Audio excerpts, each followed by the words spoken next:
So good morning, everybody. Thank you very much for being here.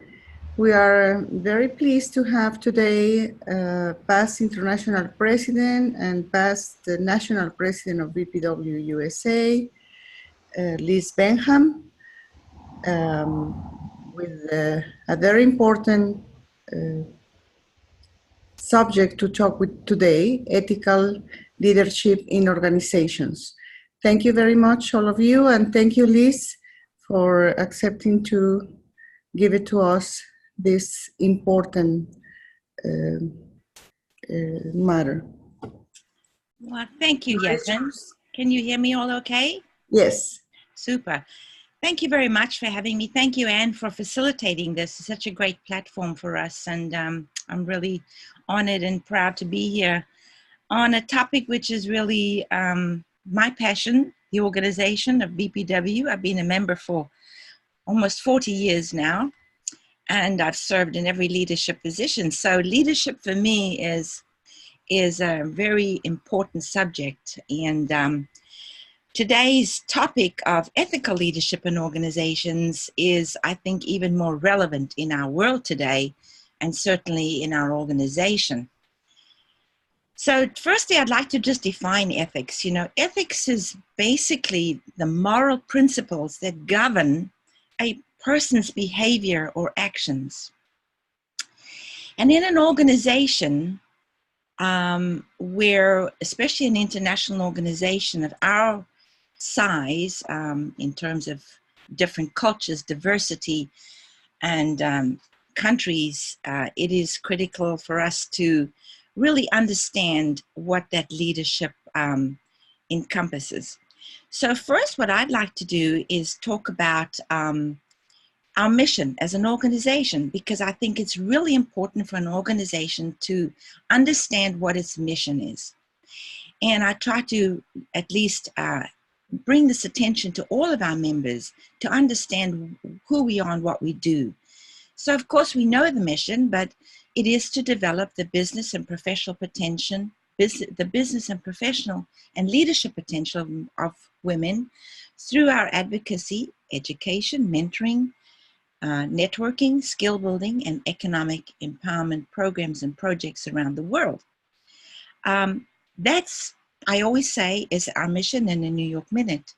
And it clearly states what we do. But it also is important to know that if that's what our mission is, that's what we should be living up to. That's what we should be delivering. So it's about offering it and delivering it. It's critically important. So the other thing is our organization. We have to understand our organization. So if we look at a leading international women's organization in the 21st century, what does that require? It requires clear aims, a mission, and purpose. It requires worldwide members and partners. It requires professional management. And, I'm just have to do one thing here, sorry, because the thing is, all your faces are hiding my slides. So I don't know how to get rid of it. So we'll just keep going. So basically, that for a leading organization, you need all of these components. So the third one is professional management, structure, good ethical governance. And the last thing, of course, you need is finances and dues and from sponsors. That's where you get the finances from. So this is how it's structured. And then the next thing we do is we go to really, sorry, I missed pressing that for you, is the good governance. So let's talk about governance. Governance firstly defines the structure through which the division of power and responsibility in the organization is determined and developed.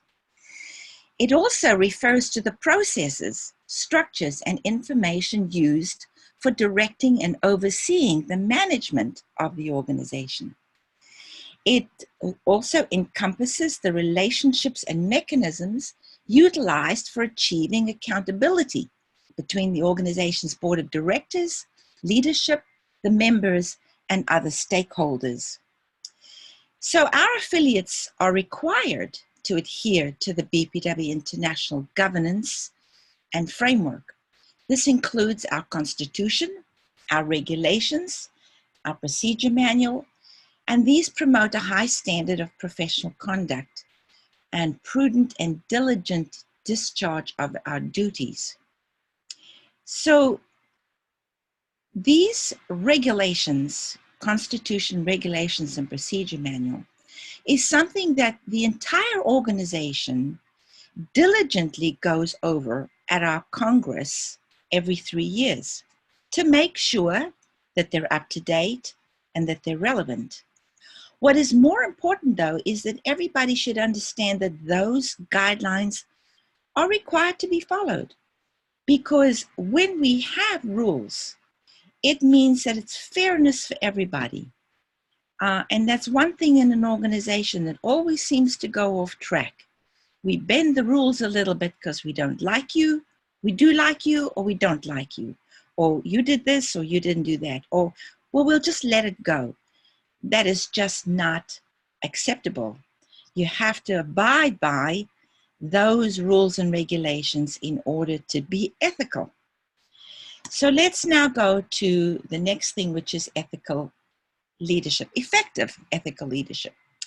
First of all, leaders really do understand their role and work, and they work tirelessly to enhance the morale, the performance, and the motivation of their organization. You can't get anywhere alone. And so if you can do that as a leader, you can make great things happen by understanding, first of all, your role. Secondly, you have to lead by example, which means that you inspire and motivate, and you're driven by a strong purpose, the vision. And again, using the rules, the regulations, and being fairness for all at all times. And good leaders create a culture of trust and respect.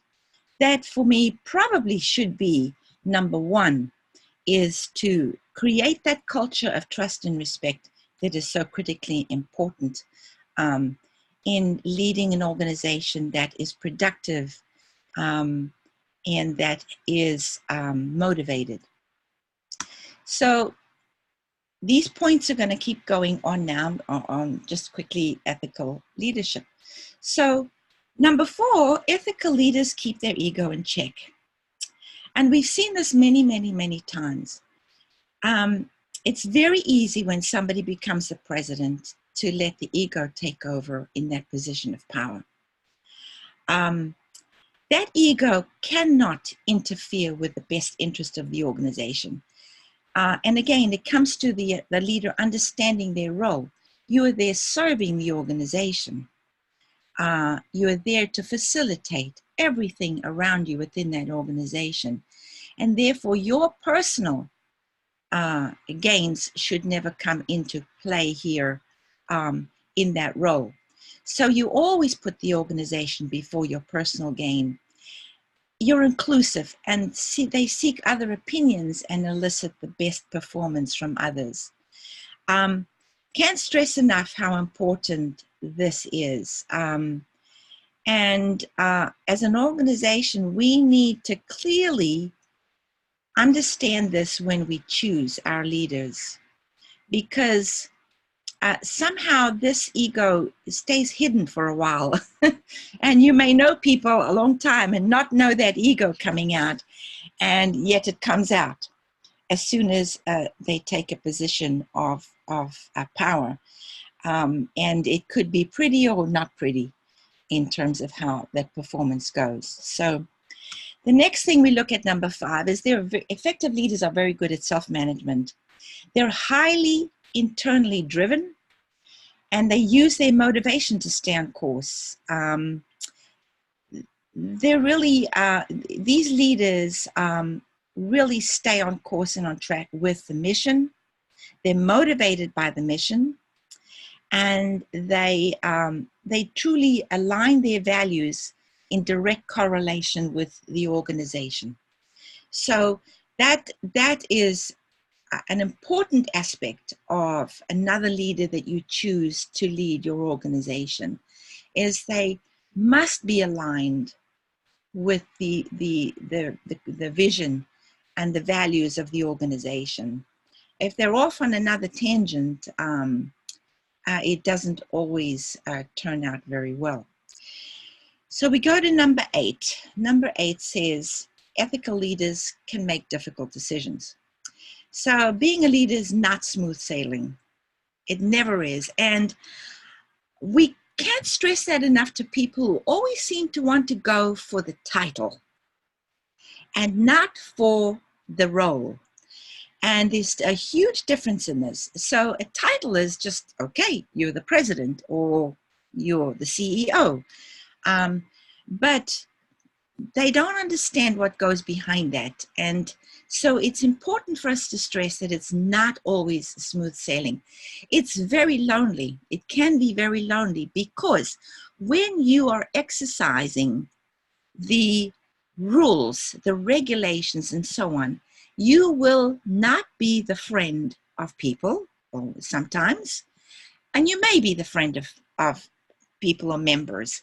And so you will alienate people because you are exercising that role and those rules and regulations. And then it could put you in a position where you are standing alone, especially if you are truly and passionately standing for the values that that organization has to depict. So it can be very lonely. Leaders also don't shy away from difficult decisions. Unfortunately, so a lot of people just let them go. There can be a lot of leaders who just don't want to make the decision. And for a lot of reasons, they're just, they're unsure, but good leaders will make the decision if it's for the right thing to do for the organization, keeping the organization always as the priority, looking at decisions that will change what the organization does, looking at the future of the organization, looking at continuity.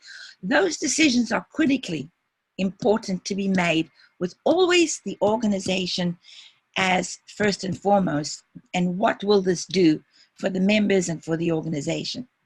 So, but making those difficult decisions should be done easily for a leader because they put the organization first.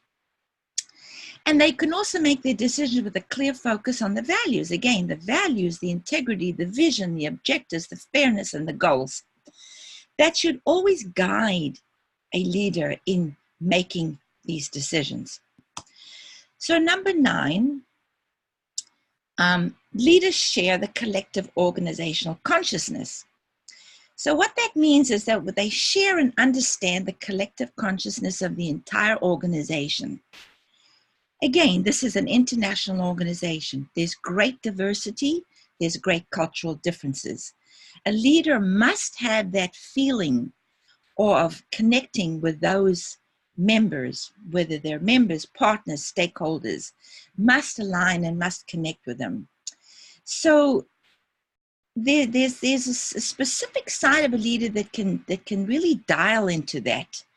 And when they dial into that, it's that connectivity that helps them also be an ethical leader, is when they do tune into that consciousness.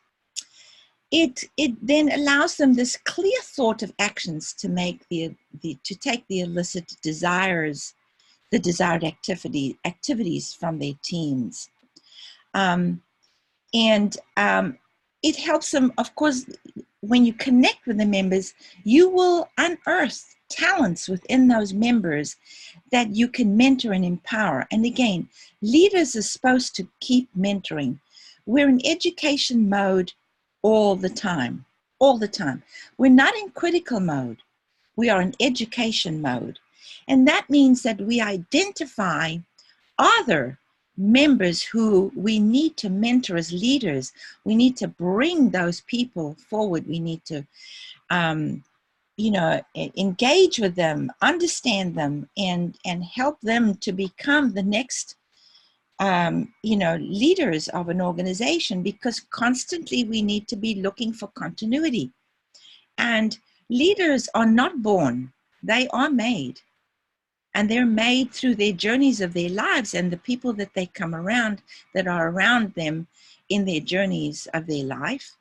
And so, we can affect incredible change with the leaders that we would mentor if we identify them as leaders and that we mentor and take care of them to develop their talents further. Because again, not everybody's good at everything.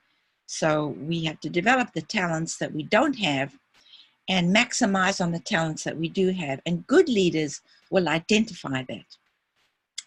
Number 10, very important, that ethical leaders are inspirational. People want to be inspired. The only way you can action people in the right way is to inspire them. And so ethical leaders truly are probably the most inspiring of all. They have the ability to motivate others to rise the occasion. And again, if it's done ethically, it's easily done. It's not always easy, but it's easily done. So the style of their style, the ethical leader's style of inspiration is not just limited to the formal acknowledgement of a job well done, but they treat everybody as a valued individual and take time to understand what motivates them. Again, this is going back to the consciousness of each member of the organization, to connect with members, to understand what is going on. This takes a tremendous amount of work from a leader, because in an organization like ours, when we know as international presidents, we travel around the world, we meet different cultures of people, and it's difficult. But again, there's an instinct that comes out that you connect with people to really understand what drives and motivates them. And that's where you will also identify future leaders in doing that. Number 11, good leaders entertain new ideas. So we understand, or leaders understand that the success is dependent on the efforts of an entire team. Ethical leaders know that they can't do that alone. They are there to lead and guide and maintain the vision and the rules and keep everything going well. But they also depend on the input from a team. And there's such richness in our organization. When you dial into that, you will find tremendous richness in the organization and value that can help everybody put the growth of the organization, in as a priority and to make it happen. So that openness for new ideas and to engage everybody is also critical in effective ethical leaders. Number 12, they listen and they take advice. Good leaders will never turn away from advice. They know that they don't know everything. And that they are definitely open to taking that advice and listening. I mean, and advice is given freely by everybody all the time when they have that platform of being able to do so. When people feel that it is there's openness, then they will give advice. But as soon as they feel that there's no openness, that is blocked, it, this person will not take advice, or this leader will not be open to any suggestions or advice, or that they know everything, then that blocks that channel completely. And that's really very sad when that happens, because all of that should come together in making an organization effective and growing and vibrant.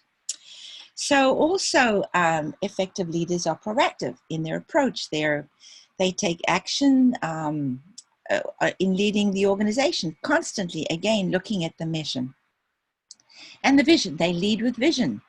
They communicate it effectively, and they inspire a sense of commitment and purpose.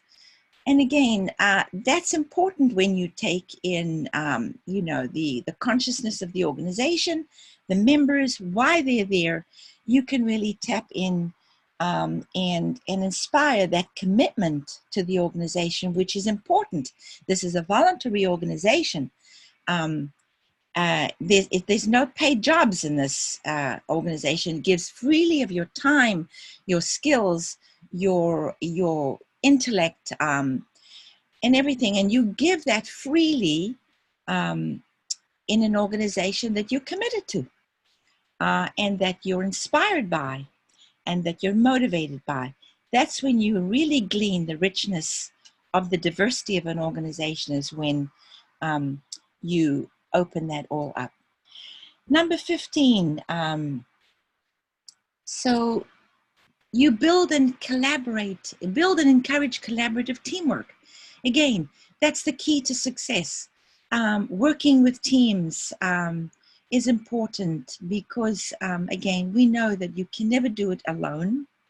And if you want to really build an organization with new ideas, and if you want to mentor leadership and so on, you have to establish this collaborative effort, because then you identify those leaders too in the tasks that are done, whether they're a task force or a project.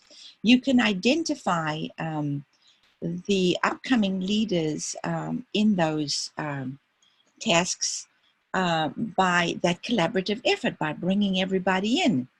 A lot of people, and as a president, I was always amazed how sometimes the shyest people that you come across can be the most effective. You need to find them and bring them out, because they don't always stand in front and want to be the center of attention. There are people that do that, and those people are not always effective. They're good at being the center of attention, but they're not good at bringing people along with them. And some of them, the most quiet people that I've come across, have turned out to be really effective people and leaders in the long run, once you bring them out and give them the courage, because it also requires courage to do that. And then, of course, good leaders reward success. It's always great to say thank you. You reward success and you say thank you. In an organization like ours, thank you goes a very, very long way. Having an attitude of, well, it's your job and you should do it. Yes, that's important, but saying thank you for a job well done goes a very, very long way in motivating and inspiring people. So let's go then to number 16. Number 16 is good leaders expect and deal with conflict. Now, this is a women's organization.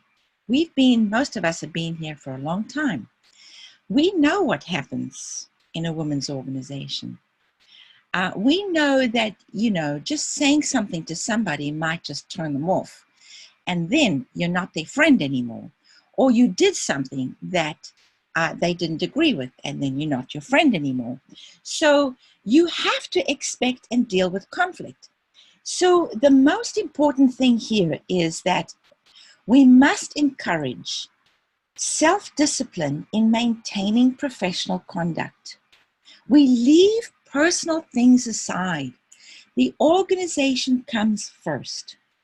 And if we can instill that, I think, if all of us, every single person, is encouraged to do that, I think that we will hopefully turn around the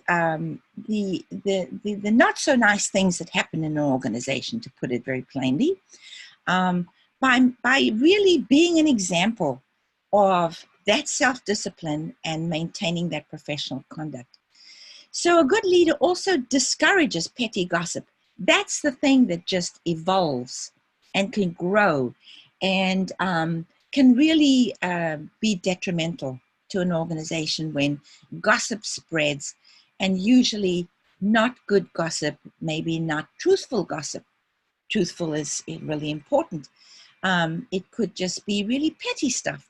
So good leaders absolutely maintain that discipline of discouraging petty gossip, putting it aside, getting down to what's important, It's the business, it's the organization, it's the outcome of what we want to see in the organization, projects, tasks, advocacy, all of those things. That's what's important, not petty gossip, because it's not productive. And it's clearly important that a leader immediately identifies and clears conflict, because when you know it's going on, you should address it right on firsthand. And that means dealing one-to-one with either the person or persons that have this conflict going on, trying to clear it out, trying to understand what is causing it, and trying to get some kind of an agreement that we can always agree to disagree. We don't always have to agree all the time. That's something that we must emulate amongst our members. That's why we have a richness. If there's a difference of opinion, it is okay. And when your friend disagrees with you on an opinion, then it doesn't mean you're not friends anymore. You can disagree, but you disagree in a professional way. And if you disagree, you understand that it has to come from what's right for the organization, what's the right thing to do. Because there are always easy ways around doing everything. There are always shortcuts in any organization and in any business. There are shortcuts in the way you do things. And it may not be ethical. So you have to be able to understand that maybe people will disagree with the decision. That's okay, as long as it is for the good of the organization, that it takes into account what the outcome of or what will happen when we put this decision out there or this action out there. Will it be detrimental to the organization or not? That helps to guide the ethical way of dealing with conflict. So also, a good leader maintains harmony. And to maintain harmony, you have to demand respect from and between all. And I cannot stress that enough. The respect is critically important, and it comes from professional conduct. We have to value the diversity and everyone's contribution, no matter how big or how small. We have to value it and respect it. We don't let divisive issues stand. In other words, going back to clearing out conflict or divisive issues. If something comes up, we have to deal with it immediately, clear it out, have a discussion of understanding of why there is a conflict, and try to get it cleared away, so that those divisive issues that come up don't stay there, because they will fester, they will get worse. It will not be good in the long run, and it could lead to other bigger issues that you don't want to deal with. So what helps with this too is also transparency in all activities. Transparency is a great thing to have in an organization, and ethical leaders are quite open to transparency. They don't need to hide anything. They don't need to keep things away from people because they think that it may not be productive. Transparency is always good. And if it's done in the right way, every action that you do, if it's done for the organization in the right way, there's no fear of transparency at all. And lastly, good ethical leaders definitely lead by example. So if you want to maintain harmony, then you lead by that example. You have a harmonious team around you. You know how to work with team players. You know how to work with a board that's very diverse. In BPW International, the international executive is a very diverse board. And that requires real skills in order to make sure that that remains harmonious and productive. The last thing you want is to start having conflict within your executive And, you lose all productivity, you lose all motivation, and you lose respect. And none of that is very good. So a good ethical leader will keep all these things in play, and leads by example. Number 18, and this one I'm going to really spend a little time on.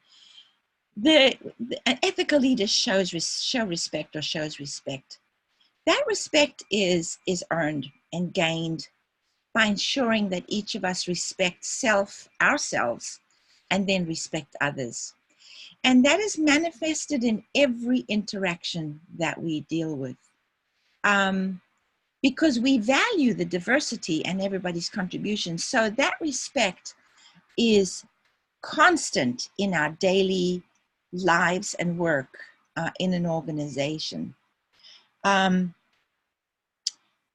It is probably one of the most important characteristics and actions of an ethical leader is respect. So if you look at respect, in terms of the word, I've put together some things here that really could really enhance that word even more. So if you look at the R, it means that you respect persons, you respect the rules, the democracy, and that you're responsible. That comes with professional conduct too, but being responsible. The E stands for equality. It's same rules for all, and you do it with enthusiasm, because those rules have been vetted by the whole organization. They're great. It's not your rules. It's the organization's rules. Everybody came together at a Congress and decided that these rules are good for everybody. So that's where the equality comes in. It makes things so much simpler. S is for support. We have to support each other constantly, in the growth, because in our mission statement, we say that we develop the business leadership and the professional leadership of everybody. So if we say we're going to do that, then it comes through constant support and growth of our members. We stand in solidarity together. If it's for the right reasons and if it's ethical, we stand in solidarity with each other, and we criticize sparingly. Criticism is never productive, and when done, it should be done very sparingly and only ever one-to-one, ever only one-to-one. And it should be done in a way that it is done in trust, and done for growth of a person. The P stands for being professional, to be proactive, to uncover potential, because our organization is rich with potential. And we need to uncover that, and we uncover that through respect as well.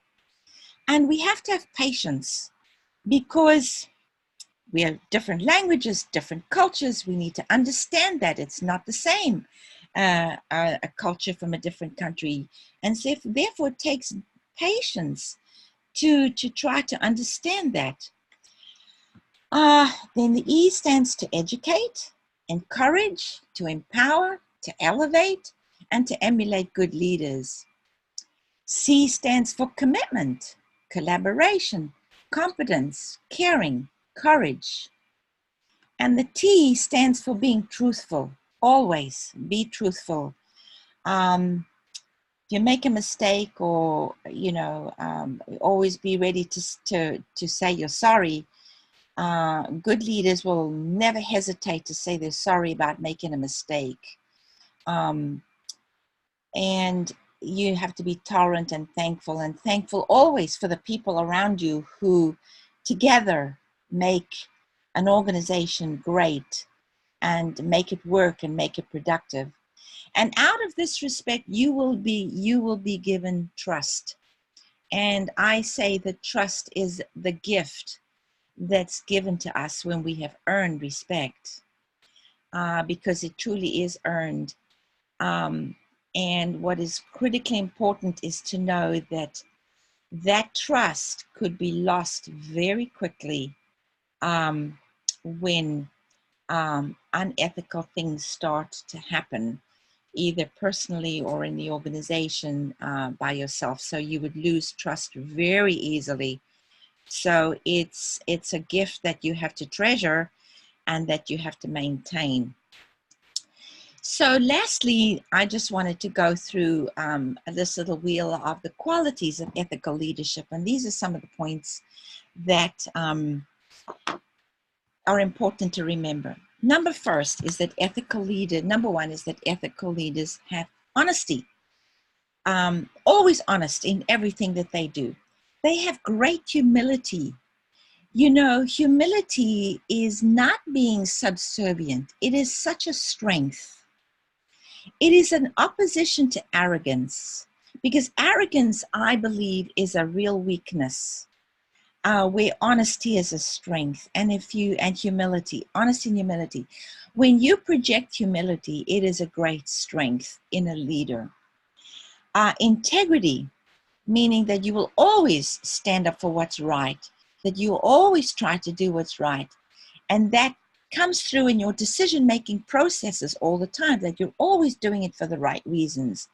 That is part of your integrity. Great leaders are competent. They can do things, and when they don't and can't do things, they will ask somebody who is more competent in a specific skill to help them. They don't shy away from that. They don't feel inadequate when they don't have a skill that makes up this component of everything that we are in great leaders. You reach out and you get help on that skill, and so they do that very easily. Good leaders are very respectful, as we've talked about. Respect is, I think, just diagonally in line with honesty, is to be respectful. Good leaders are fair, very fair. You can't run an organization not being fair, because you do have your rules and regulations to go with it. You have respect behind you. You have humility, and all of that comes into being fair, and to making that known when you have an issue of conflict where you've resolved it, and it may not be pleasant for the outcome of this conflict. It may not be the desired outcome for the person that is in conflict. But what's important is to let them know it came out of fairness, came out of respect, came out of humility, and it came out of doing the right thing for the organization, which ultimately always comes first when you're in a position of serving. Good leaders are inspirational, and good leaders are, of course, always service-minded. We are not there to be self-serving. We are there to serve. And that's an important thing that we should always bring out in our leaders, is that they're not there to be served. Just because you're the president doesn't mean that everybody has to run around and do everything because you're the president, and that you become either a bully or one of those who just dominate. Service-minded means that you serve everybody. You serve the organization, and you also serve everybody. You serve everybody with honesty, with respect, with humility. Inspire them and be respectful. So I think that's a good wheel to look at. Lastly, I want to just go over the collect. And I know that we have two different collets in our organization. I happen to love the collet, and I happen to love when we have it at every meeting to start out the meeting. What I've done in this collet, and Mary Stewart will probably kill me, but anyway, she's not around anymore. But I've taken the word God out because, of course, we're an organization that is multicultural and has different religions. So I took the God out, but I love the words in this collet, and it really rings through on what we as women and as members of an organization that want to see the best come out of it does. So, keep us from pettiness. Let us be large in thought, in word, and in deed. Wow, that's just so wonderful. Let us be done with fault finding and leave off self-seeking. May we meet each other face to face without self-pity and without prejudice. May we never be hasty in judgment and always generous. That is so key. We must never be hasty in judgment, and we should always be generous.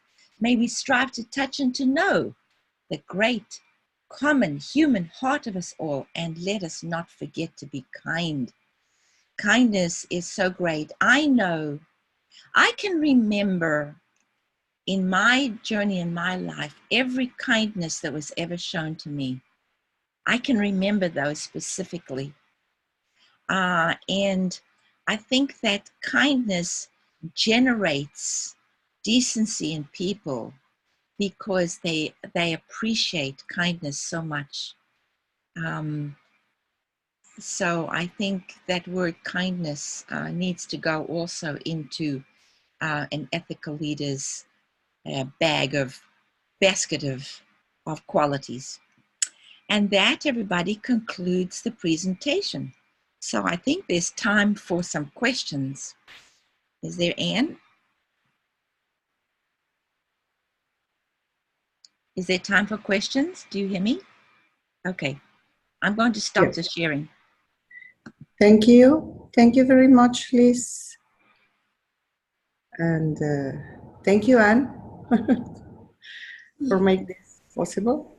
I think that if someone have a question, please. You need to unmute. I will jump in since no one else has yet while they're formulating their questions. I want to first say I really appreciate your focusing very early on servant leadership. That's a model that has been important to me for many years. And the idea that goes with humility, which is just simply admitting that we don't know everything and we can't do everything, and that we value the skills and the talents of other people. It's not in any way less, but I think it's critically important coming from the so-called top, from the so-called leader, that they take this position. And then everyone else will also on the executive to say, look, we've each got our strengths and together we can do this. Because together we combine those strengths and those different knowledge sets that we have.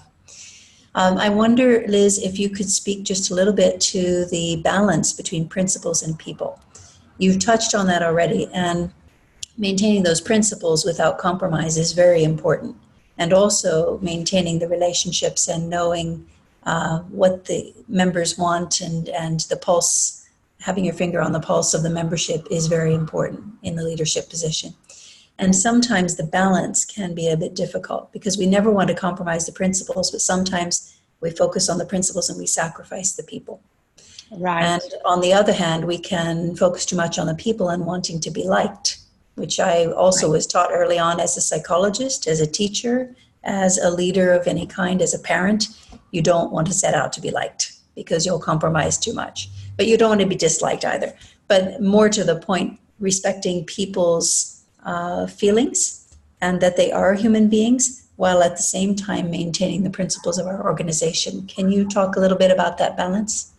Right. You know what comes to mind on that, Anne, is that, you know, our organization being a voluntary organization, you have to understand that we have many characters that come forward in that organization. And their motivation or the reason for some of the characters that emerge that are difficult to deal with, and I'm presuming that you want to talk about more or less the difficult side of, because the people, the easy people are easy to deal with and respectful, but it's the difficult ones. So what comes out of an organization is that you identify many different characters and characteristics of individuals.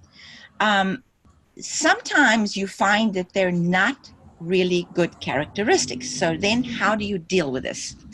Well, what I've always used in my life is is always to be on the principle of trying to do the right thing. And if you're always trying to do the right thing, you can try to educate, because we have to educate. Sometimes people have different opinions for the wrong basis of that opinion. They're not educated. We have to give them knowledge. So if you have knowledge, you can at least educate them on a topic that may be arising for this conflict. So if there's knowledge and you can explain the knowledge and you can have, engagement, sometimes that will unravel a little bit the issues that are there. But what guides you always is doing the things for the right reasons. And you may still come out of that balance not having a friend. You may definitely agree to disagree. I don't want to bring this in here, but in today's world, in our politics, we find this constantly. Mm-hmm. You have to agree to disagree. You cannot get agreement when it comes to politics. I wouldn't say that BPW is the same way, but there may be issues, and nothing comes to mind at this point, of what could be something that remains, not resolved. Because we all know that the principles of the organization is that we are to develop women. We develop the professional, business, and leadership potential of women on all levels. It's in our mission statement. And so we have to deliver that, meaning that we have to live that. We have to live that mission. We have to be the example of that mission.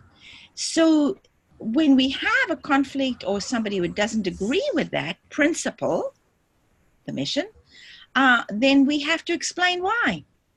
I mean, and sometimes you can't resolve it, but I would say in answer, it's a long answer, but the best way is to always try to just stay on the right side of what you believe is ethical, what the rules and regulations give us, because they're quite expansive. I mean, there's plenty of stuff to read and to guide. And then, the last thing is just to always maintain respect. Mm-hmm. If we maintain respect, then I think you can agree to disagree, but it's still respectful. Mm. Does that answer your question? Yes, in part. I was thinking also of the aspect of compassion. So while I agree fully that we never want to compromise our principles, there are leaders who become so rules focused that they forget that that's a human being on the other side. And so while we want to stick to the rules and we want to be consistent and we certainly don't want to bend them, I think to have, along with respect, compassion and understanding that this is not just a matter of principle, that these are also human beings. And I think maybe that also needs to be, it's generally related to good leadership. It's not so directly related to ethical aspects of leadership though. But that's what I was also thinking. It's not a matter of whether we stick to the principles, but we can focus so much on that we forget that that's a human being on the other side of the equation. Right. Well, I think that's the good soft word. Compassion is a great word, but it's also, I think, a fairness and humility comes into that little round wheel of compassion. Mm-hmm. Is that when you're fair and when you have humility, then compassion really comes out, I believe. Fair enough. Mm. So, are there any other questions? Logie has told me again, unfortunately, she can't hear the presentation. She's still with us, but she can't really hear. So she's going to have to wait for the video. I've had to advise her. I've tried to help, but we cannot. But maybe, Titilola, hello. Maybe you can unmute and jump in. My sister, Titi. Yes, I agree with what you have said, and I have to commend you, Lizzie, for what you are doing for BPW, because not just BPW in US, BPW International, and you have been a great leader, not just because you are preaching it now, but that is the way I see you. I identify with you. That's why I joined BPW in the first instance about 20 years ago, and you have never failed. And even when I came to US, the leadership is still in you, and I have to commend you for this. What Anne was trying to say is that maybe she is saying that as you follow the rule, you must also have some empathy in dealing with people too. I mean, you follow the rule is on your hand left, but at the same time, make sure that as you do that, there's some empathy. You show empathy so that people will know that it's not just rule, you know, somehow. I think that's what Anne is trying to bring out of was trying to say. Yeah, thank you, Titi. Thank you so much for that. I appreciate that very much. Yes, so the rules, you know, I totally agree. The rules shouldn't be hard, but it should be a guide always. And guide is kind of a softer word than rules. It's guidance. And again, you know, your humility comes through when you follow the guides, and that of course your compassion comes, but humility and fairness comes out in anything that may be you know, that may create some issues within an organization. So yes, I think that I want to say one more thing, that I believe also that it takes great courage. It takes a lot of courage to stand up when something's not going right, to say something. But we try to do it again respectfully, professionally, and with humility. Those things all come into that circle of basically compassion for me, because when you put all those things together, then compassion comes out. And it takes a lot. It takes a lot to do that. It's never easy. It's never easy, but again, and you said it, Anne, you know, you can't be a leader wanting to be liked. You have to put that aside, because you're never going to please all the people all the time. Never. That just is unrealistic to think You also won't make hard decisions. No. Because you'll be too concerned with people's opinions of you. Right. Christine has been in and out of the room a lot. I think she must also be having some technical issues or internet connection issues. She's back. Good. You've gone back and forth 3 or 4 times. Yeah, no, I had to change devices. Any comments? I find it quite interesting. So at the moment, I'm working on whether we do a code of ethics here in New Zealand to add to our manuals. So that's given me a lot of food for thought. So yeah. That's a brilliant idea. Yes. Yasmin, do you want to wrap up, because we are almost at the end of our hour? So I'll turn over to you. Well, I just, before we close this wonderful presentation, I would like to ask okay. I would like to ask Liz that, or I will express my concern to all of you about how can we ensure that the members that wants to be in a position fulfill these requirements. The problem sometimes are that we just don't know. We arrive to the assembly in the International Congress, and sometimes you don't even read the CV of the, just vote because they are nice, or they are well known, because they have the possibility to travel all around, but we really don't know what is in if they have these skills, Liz. And something that is lacking in our regulations is the part of exactly about the ethical, and that there is nothing about how to deal when unfortunately the leaders that you elect in the assembly didn't fulfill their jobs. So what there is no mention in our regulations what to do. It's just like, of course, that our founders never thought that someone will do wrong in this organization, maybe because of this, but there is no code of ethics. That I think is very important that we think for the next Congress to place this motion to have a code of ethics and a committee that deal with this kind of conflicts at the international level. And I think that is the same in the local level, national level, regional level, that, as you said, sometimes they want the position to have the title, but not because they will do the job. Right. Even they, many times, they want the position without know nothing about the organization. It is incredible that you want to be, for example, in the international board without know the governance of BPW International.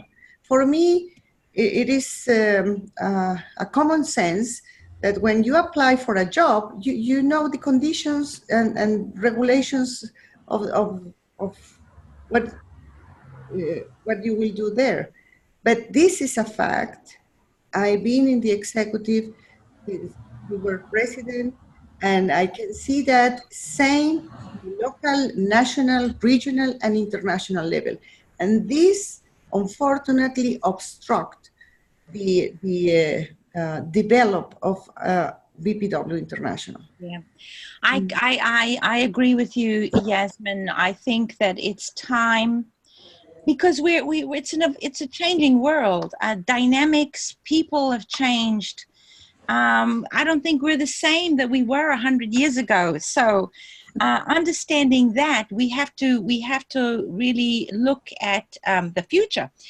What's critically important is always the organization. The future of the organization has to last. If we've gone almost 90 years in international, 100 years in the USA, we want another 100. We want this to be everything that our mission states it is to be. So we have not done a good job at all on selecting leaders. And I think that we will definitely have to look at this very critically in the future now. You know, when you want a job to be the president or on an international board, that international platform means that you really have to have knowledge and expertise on being on board. So many of our members have never worked on a board, that are elected have never even worked on a board, you know, of that magnitude. You know, corporations, when they look for people on a board, the due diligence that they do, where they absolutely vet those people who come on that corporate board, is incredible. I mean, they take a long time to vet the people that they finally get on the board. And we don't do that. You're absolutely right. We get to a Congress, we see this person for the first time, and we have to make a choice. And that's not good. It just isn't a good way of doing this. And the organization will suffer and can suffer heavily because of choosing poor leadership. So I agree with you. First things first, we have to, and Christine has already said it, we have to come up with a code of ethics, a code of conduct, ethical conduct, that has to be implemented and put into our our regulations or our guides, our procedure manual and so on. Because again, if you are a president of an international organization, you cannot be doing 3 jobs or 4 jobs at the same time. You have to focus on just that job. That means it's a commitment. It's a real commitment. Not only that, you have a fiduciary responsibility because members are paying dues to get that service, to get that vision. There's aspects of that fiduciary responsibility that have to be taken into consideration, that you just don't get elected. You're elected now and you have a budget. The members' monies pays that budget to allow you to travel, to allow you to do your work. And there's a fiduciary responsibility that goes into that.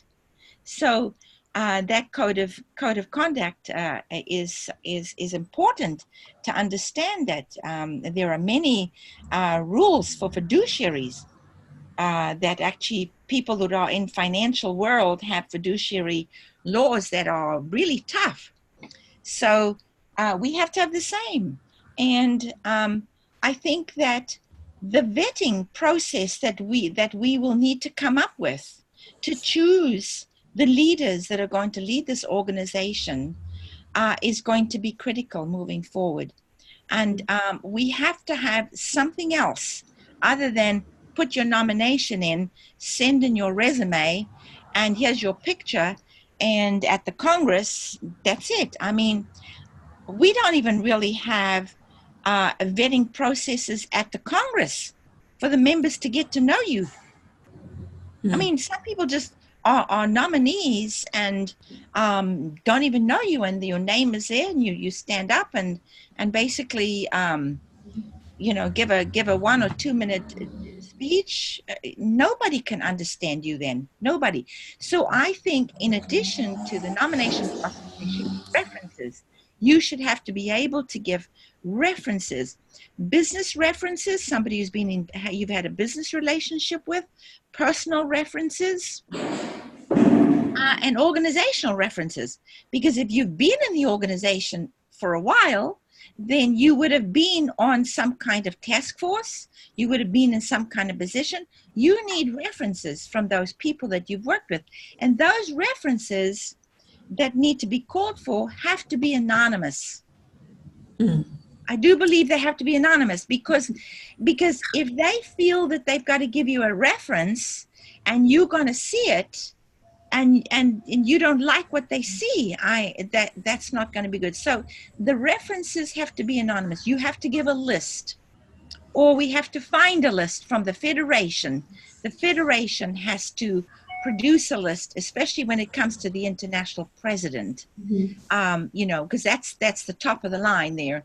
The Federation who is nominating you has to give a list of references that the committee, and I like the idea of a committee, can communicate with to get some kind of a vetting process going. And what will probably happen is when we open it up like that, we would probably have many candidates rather than 1 or 2 candidates who people know. And just because you travel around the world and people have seen your face or your pictures on Facebook doesn't mean that you're the right leader for the organization. Yeah. Well, we're on time, actually. I think Anne's getting anxious here. We're getting. I am. Yeah, sorry. I think Lizzie, what he's also saying is that supposing after being selected as a president, supposing the president is not doing what he should do, how do you, what are the rules that you are going to put in place to check, how it's like a check and balances for the president? Yes. That's what Yasmin is trying to ask for. Yes. It's not only the president, but it is not only the president. Every post. Yeah. If the regional coordinator that not doing his he's not doing his he or her work, how do you check me? How do you correct, or what are the rules that you put in place to have another person or somebody or to correct the coordinator? I also want to just mention, Yasmin, you must have had to do this too, but as a psychologist, and I'm sure as a medical doctor, if we join the professional association, we have to sign a code of ethics that's already been developed, and you have to sign it. And I think to form a task force or committee that develops that for our organization, and every officer signs off on that. And then we do need to have a separate committee that if they violate that, what do we do with that? We have to know what the procedures are. But it's not at all unheard of in professional organizations. It's pretty standard that you have to sign a code of ethics in order to become a member, much less to take an office. That's my final comment. We do really have to wrap it up. And I was very careful in the Congress to ask each member of the executive if they made a commitment to comply with the governance of PPW International. And everybody say yes when they don't even know maybe the governance. But that's why a statement of ethics is... For me, I am maybe in the old-fashioned way. For me, when I give it to you, my word of honor is more than if I sign. Mm-hmm. That is why when you say yes, I swear that I will comply. Yes, but we don't have a code of ethics, and if we have it and they've signed and dated it, then we've got a physical record. We need it, and definitely the members should read the governance, so then they know their rights. Right. How to, for example, the selection of the regional coordinators should be in these dates, in this following these rules, and not. Oh, I didn't know. No one told me. Well, you have online the regulations and everything. So you need something that amazed me is that not only at the international, the local or in all the levels, that when I asked the members why you didn't fix this or complain about this, oh, I'm afraid, and you know, she's the president, so we have to do whatever. So I said, look, we are in an organization that are working for the women's rights, and you are not capable to defend your own rights as a member. So what is going on here? Okay, so we really need to really good preview of next month's webinar, because next month's webinar is on good governance with Bessie and Sylvia. So let's not go too far into that today, but I do think we should bring this to a close because we're well past our time. So would you like to do that, or shall I, Yasmin? No, now is your time. But first, I thank you again for this platform. Thank you. And thanks, great thanks to Liz and for everything that you've shared with us. And out of this has come increased awareness that we need an actual code of ethics along with our other procedures. And I think that's a good outcome, a good concrete outcome from this. So we'll take this back to our clubs, but also we will have it be online very soon. And that will be announced on the Facebook page, and then share that link as widely as possible with our organization. Thanks to all our participants today as well. Thank you. Just a final point is to let you all know that the Liz is always in best mode to support us and to advise us. I'm saying that because apparently Titi Lola have some questions, and I think that you can check advice with Liz, and we are always. Just give me a ring, Titi. Okay.